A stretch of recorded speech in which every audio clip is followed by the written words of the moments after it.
Hello students, आपका स्वागत है मेरे channel science by Kanish Sharma में और मैं हूं आपका साइंस टीचर कनीश शर्मा। तो जो आज का जो लेक्चर है हमारा साइंस का पहले चैप्टर है हमारा 6 और लेक्चर भी हमारा ये छठा ही है बच्चों। इस लेक्चर के अंदर हम क्या पढ़ने वाले हैं, ट्रांसपोर्टेशन सिस्टम इन ह्यूमन। सबसे पहले बच्चों इसके बारे में जानिए कि ये होता क्या है एक्चुअल में।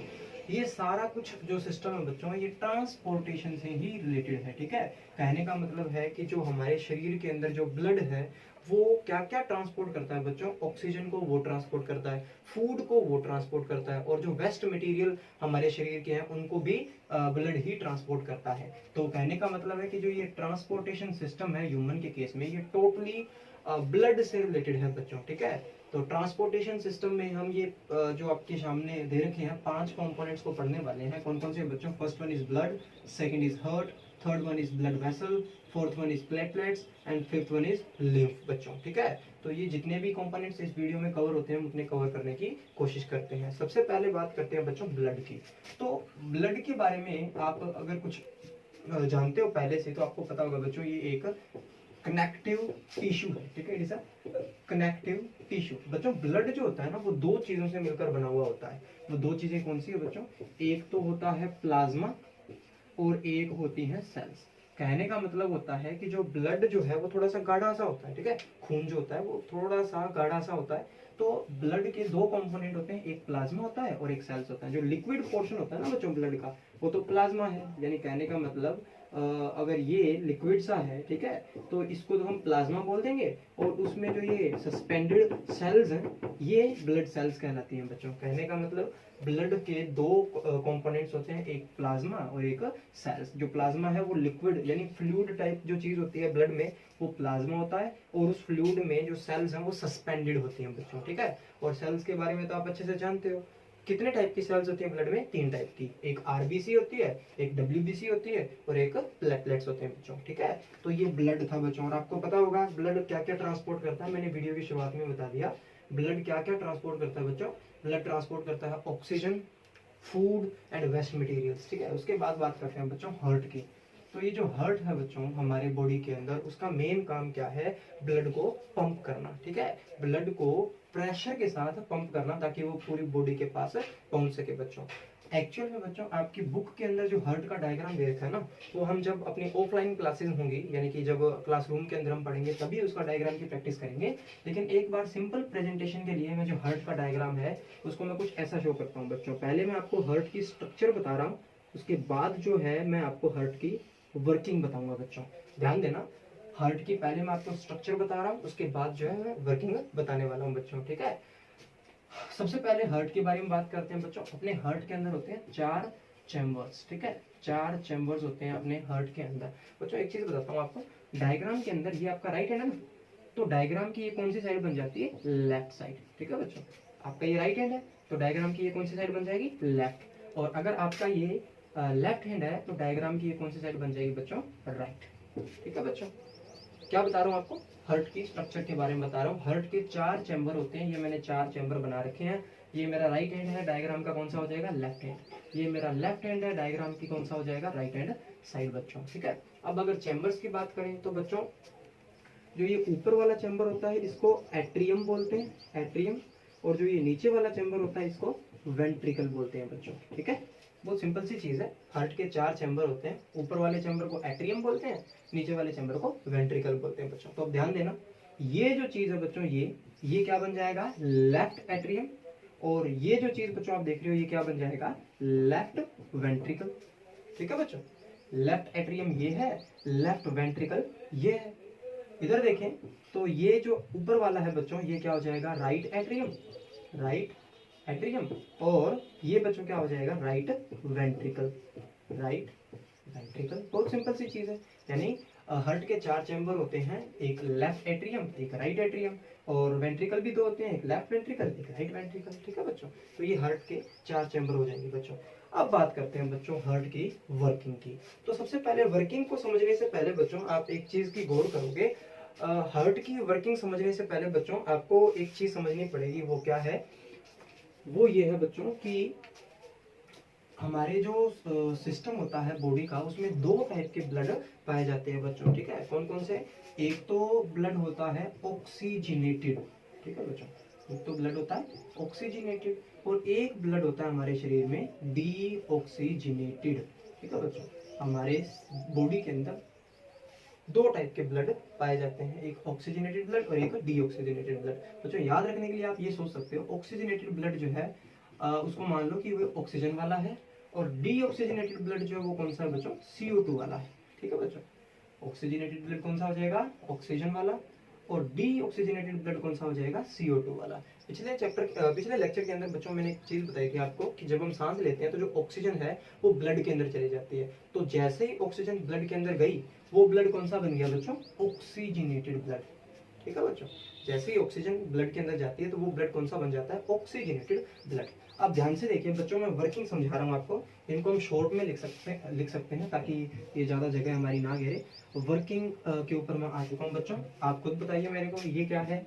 लेफ्ट एट्रियम, ये है लेफ्ट वेंट्रिकल, ये है राइट एट्रियम, और ये है राइट वेंट्रिकल बच्चों। अब ध्यान से देखिएगा, मैं यहाँ पे नाम लिख रहा हूँ लंग्स, यानी फेफड़ों से जो ब्लड है, ऑक्सीजन वाला ब्लड जो है, वो सबसे पहले कहाँ आता है बच्चों?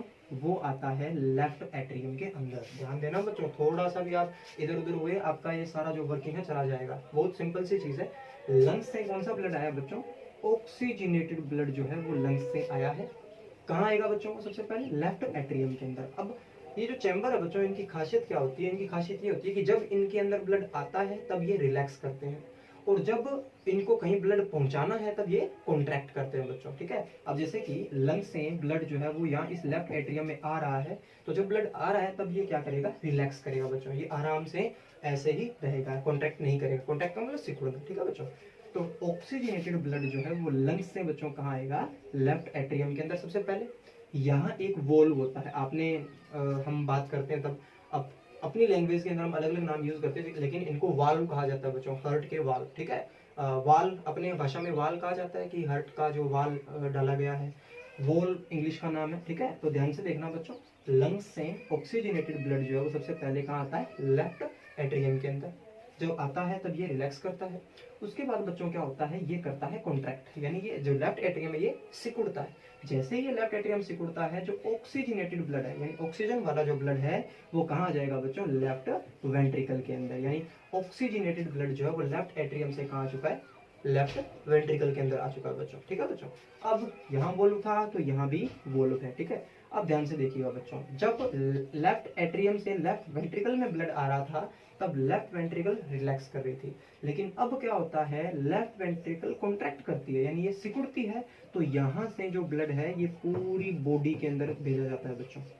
दोबारा थोड़ा सा मैं बता रहा हूँ बच्चों, दो टाइप के ब्लड ऑक्सीजनेटेड और डीऑक्सीजनेटेड हमारी बॉडी में पाए जाते हैं। ऑक्सीजनेटेड कौन सा होता है? ऑक्सीजन वाला। डीऑक्सीजनेटेड कौन सा होता है? CO2 वाला, ठीक है। तो ध्यान से समझिए इसे, लंग्स से ऑक्सीजनेटेड जो ब्लड है वो कहाँ आता है? सबसे पहले लेफ्ट एट्रियम के अंदर। लेफ्ट एट्रियम क्या करेगा? सिकुड़ेगा, जब कॉन्ट्रैक्ट करेगा तब ब्लड कहाँ आएगा? लेफ्ट वेंट्रिकल में, और जब लेफ्ट वेंट्रिकल सिकुड़ता है, कॉन्ट्रैक्ट करता है, तब ब्लड पूरी बॉडी के अंदर जाता है बच्चों। याद रखना, बॉडी के अंदर हमेशा ऑक्सीजनेटेड ब्लड ही जाता है बच्चों, ठीक है बच्चों। बॉडी के अंदर जब भी कोई भी ब्लड जाएगा वो ऑक्सीजनेटेड ब्लड ही जाएगा। अब होता क्या है बच्चों कि बॉडी के अंदर जो ये ऑक्सीजन है ये यूज कर ली जाती है, और जो CO2 बनती है, ध्यान से देखना बच्चों, बॉडी के अंदर इस ऑक्सीजन को यूज कर लिया जाएगा, और ऑक्सीजन यूज करने के बाद अगर आपको याद हो, रेस्पिरेशन में क्या होता था? ऑक्सीजन और ग्लूकोज को ऑक्सीजन की प्रेजेंस में तोड़ने के बाद क्या बनता था बच्चों? CO2 बनता था, याद है ना आपको। बॉडी के अंदर क्या होता है यहाँ पे? रेस्पिरेशन। अब रेस्पिरेशन जब होता है तो बॉडी के अंदर जब रेस्पिरेशन होगा तो क्या बनेगी? CO2 बनेगी ना। ग्लूकोज को ऑक्सीजन की प्रेजेंस में तोड़ेंगे तो CO2 बनेगी। जो वो CO2 है बच्चों वो ब्लड के अंदर, क्योंकि और भी बहुत सारी वेसल्स हैं, तो वो ब्लड के अंदर डाल दी जाती है। अब जो ये खून है बच्चों, ध्यान देना, जो ये ब्लड है ये है डीऑक्सीजनेटेड, क्योंकि इसमें क्या है? CO2। आप पहले बता चुके हो, CO2 वाले ब्लड को हम क्या बोलते हैं? डीऑक्सीजनेटेड बोलते हैं बच्चों, ठीक है। तो ये जो बॉडी के अंदर रेस्पिरेशन की वजह से जो CO2 बनी, और ये CO2 जो ब्लड में डाल दी गई, तब ये ब्लड कौन सा बन गया? डीऑक्सीजनेटेड। ये बच्चों सबसे पहले कहाँ आता है? राइट एट्रियम के अंदर आता है। अब जब ये ब्लड राइट एट्रियम में आ रहा है तो राइट एट्रियम क्या करेगा बच्चों? रिलैक्स करेगा, ठीक है। उसके बाद क्या होता है? क्योंकि ये CO2 वाला ब्लड है यानी डीऑक्सीजनेटेड ब्लड, मैं लिख देता हूँ। राइट एट्रियम फिर क्या करेगा बच्चों, कॉन्ट्रैक्ट करेगा। कॉन्ट्रैक्ट करेगा तो यहाँ एक वाल्व है, ठीक है, गेट की तरह एक होल है, ठीक है, तो वो जो CO2 वाला ब्लड है बच्चों वो आ जाएगा यहाँ पे। कहाँ कहाँ जाएगा, राइट वेंट्रिकल के अंदर। सिंपल सी बात है बच्चों, कुछ खास है नहीं। लंग्स से ऑक्सीजनेटेड ब्लड पहले कहाँ आया, लेफ्ट एट्रियम के अंदर। लेफ्ट एट्रियम से कहाँ आएगा, लेफ्ट वेंट्रिकल के अंदर। लेफ्ट वेंट्रिकल से कहाँ जाएगा, बॉडी के अंदर। बॉडी में उस ऑक्सीजन का यूज कर लिया जाएगा रेस्पिरेशन में, क्या बनेगी, CO2। वो CO2 जब ब्लड में आ जाएगी तब ब्लड कैसा बन जाएगा, डीऑक्सीजनेटेड। और ये डीऑक्सीजनेटेड ब्लड जो है बच्चों ये आएगा सबसे पहले राइट एट्रियम के अंदर। जब राइट एट्रियम कॉन्टैक्ट करेगी तब ये ब्लड कहाँ जाएगा, राइट वेंट्रिकल के अंदर। अब ध्यान देना बच्चों, ब्लड की जो सफाई है, कहने का मतलब उसको ऑक्सीजनेट, और जो उसका ऑक्सीजनेशन है वो कहाँ होता है, हमेशा लंग्स के पास होता है। तो जो ये डीऑक्सीजनेटेड ब्लड है इसको फिर वापस भेज दिया जाता है लंग्स के पास। तो ये जो है कंप्लीट साइकिल होता है बच्चों। और उसके बाद जब इस CO2 वाले यानी डीऑक्सीजनेटेड ब्लड को जब लंग्स के पास भेजा जाता है, लंग्स इसको प्यूरिफाई करते हैं, CO2 को बॉडी से बाहर निकाल देते हैं, ऑक्सीजनेटेड ब्लड जो है वो वापस ऐसे ऐसे करके बच्चों ये साइकिल चलता रहता है। ठीक है बच्चों, ये था हार्ट की स्ट्रक्चर और उसकी वर्किंग। बहुत सिंपल सी चीज़ है बच्चों। मैं क्योंकि ऐसा नहीं है कि मैं चाहता हूँ कि जल्दी जल्दी इस वीडियो को बनाएं और लेक्चर खत्म करें, जब तक आपके समझ में ना आए तब तक कोई फायदा नहीं है बच्चों और ज़्यादा आगे बढ़ने का। ठीक है, कोई बात नहीं, 2 लेक्चर में हम इस वीडियो को कंप्लीट कर लेंगे, लेकिन आपको समझ में आना जरूरी है बच्चों। सबसे पहले मैंने ब्लड के बारे में बताया। ब्लड एक कनेक्टिव टिश्यू है बच्चों, 2 कंपोनेंट से मिलकर बना है, एक प्लाज्मा है और एक सेल्स है। प्लाज्मा जो लिक्विड पोर्शन होता है ना ब्लड का, वो उसको प्लाज्मा बोलते हैं, और उसमें सेल्स जो है सस्पेंडेड होती हैं। कितने टाइप की सेल्स बताई मैंने, 3 टाइप की, RBC, WBC और प्लेटलेट्स। RBC के बारे में आप जानते हो, हीमोग्लोबिन उसके अंदर प्रेजेंट होता है। WBC हमारी इम्यूनिटी को जो कंट्रोल करती हैं, WBC है। प्लेटलेट्स के बारे में हम डिटेल में पढ़ेंगे बच्चों आगे। फिर हार्ट की बात करी, हार्ट जो 4 चैम्बर्ड होता है बच्चों, मैंने जैसे आपको पहले बताया।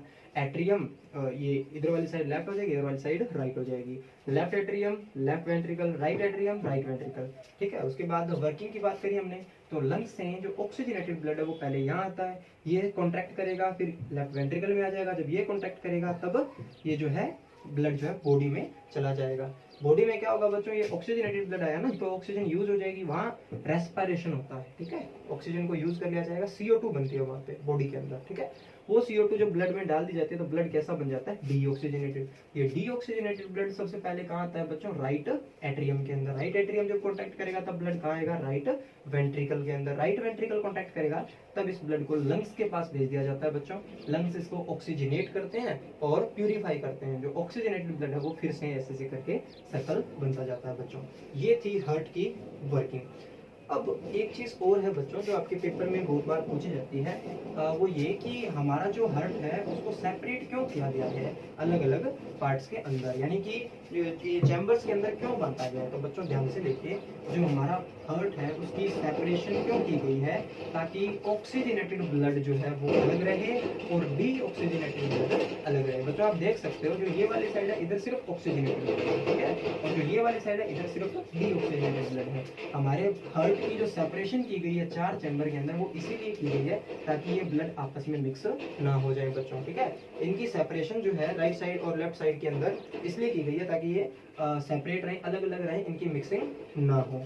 इससे क्या होता है बच्चों, इससे ये होगा कि हाईली एफिशिएंट ऑक्सीजन जो है बॉडी को मिलेगी बच्चों। ठीक है, इससे ये होगा कि ऑक्सीजन की जो सप्लाई है वो हाईली एफिशिएंट होगी, बहुत तेजी से होगी। अगर दोनों ब्लड्स की मिक्सिंग हो जाए बच्चों तो हमारे शरीर में कभी CO2 वाला ब्लड जाएगा, कभी ऑक्सीजन वाला ब्लड जाएगा। लेकिन अगर ऑक्सीजनेटेड ब्लड अलग है, CO2 वाला ब्लड अलग है, तो हमारे शरीर में प्योर ऑक्सीजन वाला ब्लड ही जाएगा बच्चों। ठीक है, और ये सिस्टम जो है किस किस ऑर्गेनिज्म में काम करता है, जो बर्ड्स और मैमल्स होते हैं ना बच्चों, जो बर्ड्स और मैमल्स होते हैं, अच्छे से जानते हो आप, 9th में पढ़ चुके हो। तो ये जो बर्ड्स और मैमल्स हैं इनको हाई अमाउंट ऑफ एनर्जी की रिक्वायरमेंट होती है। क्यों होती है, क्योंकि ये अपने बॉडी का जो टेम्परेचर है उसको मेंटेन करते हैं। समझ में आ रही है ना, जो बर्ड्स और मैमल्स हैं उनको हाई एनर्जी की रिक्वायरमेंट होती है। क्यों होती है रिक्वायरमेंट हाई एनर्जी की, क्योंकि ये अपने बॉडी के टेम्परेचर को बच्चों क्या करते हैं, मेंटेन करते हैं। तो अगर ये मेंटेन करते हैं तो इनको एनर्जी की हाई रिक्वायरमेंट होगी। एनर्जी की हाई रिक्वायरमेंट के लिए ऑक्सीजन की रिक्वायरमेंट जो है वो बहुत ज़्यादा अच्छी होनी चाहिए बच्चों। तो इसलिए बर्ड्स और मैमल्स के केस में जो है ये 4 चैम्बर्ड ही हार्ट होता है। और बाकी जो ऑर्गेनिजम्स है ना बच्चों, जैसे कि एम्फीबियंस हैं, रेप्टाइल्स हैं, उनके अंदर इतनी ज़्यादा एनर्जी की रिक्वायरमेंट नहीं होती। उनके अंदर बच्चों एम्फीबियंस और रेप्टाइल्स के अंदर जो हार्ट है वो 3 चैम्बर्ड होता है, याद रखना बच्चों, ठीक है। बर्ड्स और मैमल्स के अंदर ये जो हार्ट है 4 चैम्बर्ड होता है, एम्फीबियन और रेप्टाइल्स के अंदर 3 चैम्बर्ड होता है। एक क्रोकोडाइल को छोड़ करके बच्चों, जो क्रोकोडाइल है उसको अगर हम छोड़ दें, क्रोकोडाइल में सिर्फ क्रोकोडाइल में 4 चैम्बर्ड हार्ट होता है, और बाकी जितने भी एम्फीबियंस और रेप्टाइल्स हैं उनमें 3 चैम्बर्ड ही होता है। फिशेस के अंदर बच्चों 2 चैम्बर्ड हार्ट होता है, फिशेस के अंदर, ठीक है। फिशेस के अंदर 2 चैम्बर्ड हार्ट होता है बच्चों। तो मैं उम्मीद करता हूँ कि अब तक आपको ये क्लियर हो चुका होगा कि जो बर्ड्स और मैमल्स हैं उनमें ये सेपरेशन क्यों पाई जाती है, पता चल गया ना बच्चों। यानी सेपरेशन इसलिए होती है ताकि ऑक्सीजनेटेड ब्लड CO2 वाले ब्लड से अलग रहे, और इससे क्या होगा बच्चों, अगर अलग रहते हैं तो हाईली एफिशिएंट सप्लाई होगी ऑक्सीजन की, ठीक है। और ये किसमें काम करता है, ये यूजफुल होता है बर्ड्स और मैमल्स में जिनको हाई एनर्जी की रिक्वायरमेंट होती है, क्योंकि वो अपने बॉडी के टेम्परेचर को मेंटेन करते हैं। एम्फीबियंस रेप्टाइल्स को इतनी ज्यादा एनर्जी की रिक्वायरमेंट नहीं होती, तो इसलिए उनके अंदर थोड़ी बहुत मिक्सिंग चल जाती है। उनके अंदर 3 चैम्बर्ड हार्ट होता है बच्चों, ठीक है। क्रोकोडाइल के अंदर 4 चैम्बर्ड होता है, फिशेस के अंदर 2 चैम्बर्ड होता है। अब एक क्वेश्चन, क्योंकि अब इस वीडियो में कवर कर लेते हैं बच्चों, एक क्वेश्चन जो बहुत बार पूछा जाता है वो है बच्चों डबल सर्कुलेशन का। What is double circulation. अब मैं जो ये डायग्राम बना रखा है मैंने, इसी में समझा देता हूँ आपको कि डबल सर्कुलेशन क्या होता है। ध्यान देना बच्चों, व्हाट इज डबल सर्कुलेशन। आप एक काम करिए बच्चों, आप खुद ऑब्जर्व कीजिए कि जो हमारा शरीर के अंदर जो ब्लड है उसको एक साइकिल कंप्लीट करने में, यानी लंग्स से ब्लड चला था और वापस लंग्स तक आने में जो ब्लड है वो कितनी बार हमारे हार्ट से होके पास होता है बच्चों। फिर बात सुनिए मेरी, मैं ये कह रहा हूँ बच्चों आपसे कि हमारा जो ब्लड है, हमारे शरीर के अंदर जो ब्लड है वो एक साइकिल कंप्लीट करने में, साइकिल का मतलब समझ रहे हो ना, यहाँ से चल के वापस यहाँ आने में, यानी लंग्स से चल के वापस लंग्स तक आने में, यानी एक साइकिल कंप्लीट करने में कितनी बार हार्ट से पास होता है बच्चों, आपने ये देखना है। ध्यान से देखिए बच्चों, एक बार तो ये पास हो रहा है बच्चों, लंग्स से चला है, एक बार तो ये पास हो रहा है बॉडी, बॉडी फिर से वो डीऑक्सीजनेटेड ब्लड, और डीऑक्सीजनेटेड ब्लड फिर से पास हो रहा है बच्चों, आपने ऑब्जर्व किया। अब यहाँ आके साइकिल कंप्लीट होती है, यानी कि अपना जो ब्लड है उसको साइकिल कंप्लीट करने में 2 बार हमारे हार्ट से होकर गुजरना पड़ता है। इसी फिनोमिना को हम डबल सर्कुलेशन कहते हैं बच्चों। समझ में आ गई ना आपको बात में क्या कह रहा हूँ। व्हाट इज डबल सर्कुलेशन आपके सामने है कि ब्लड को अपना एक साइकिल कंप्लीट करने में हार्ट के अंदर से 2 बार गुजरना पड़ता है, इसलिए इसको डबल सर्कुलेशन कहते हैं बच्चों, ठीक है। बहुत सिंपल सी चीज थी, आप खुद ऑब्जर्व कर सकते हो। यहाँ से शुरू करना है, यहीं पर ही खत्म करना है आपने, समझ आ रही है ना। लंग्स से शुरू करना है और लंग्स पे ही खत्म करना, आपने देखना है हार्ट के थ्रू कितनी बार पास होता है। एक बार तो बच्चों ये हो रहा है, ध्यान से देखिए, ये हो गया, हो गया। अभी साइकिल कंप्लीट नहीं हुई है, एक बार तो हो चुका है ब्लड पास हार्ट से। अब देखिए ये डीऑक्सीजनेटेड जो है ये फिर से हार्ट में जाता है, अब 2 बार पास हो चुका है बच्चों। एक बार तो ये हुआ, दूसरी बार ये हुआ, और फिर यहाँ लंग्स पे अब साइकिल कंप्लीट हुई, यानी साइकिल कंप्लीट होने में 2 बार जो ब्लड है वो पास हो चुका है हमारे हार्ट के थ्रू, इसलिए इसको बोलते हैं बच्चों डबल सर्कुलेशन, ठीक है बच्चों। और कुछ ज़्यादा इसमें है नहीं, डबल सर्कुलेशन ही है। आपने अगर इसका स्क्रीनशॉट लेना है बच्चों तो आप ले सकते हो। 3-4 सेकंड के लिए मैं यहाँ से दूर हो जाता हूँ, ताकि कई बार, क्योंकि आपको कॉपी के अंदर या PDF के अंदर कई बच्चों को समझ में नहीं आता, वीडियो के दौरान अगर आपने कुछ लेना है स्क्रीनशॉट तो आप ले सकते हो बच्चों 2 सेकंड्स के लिए।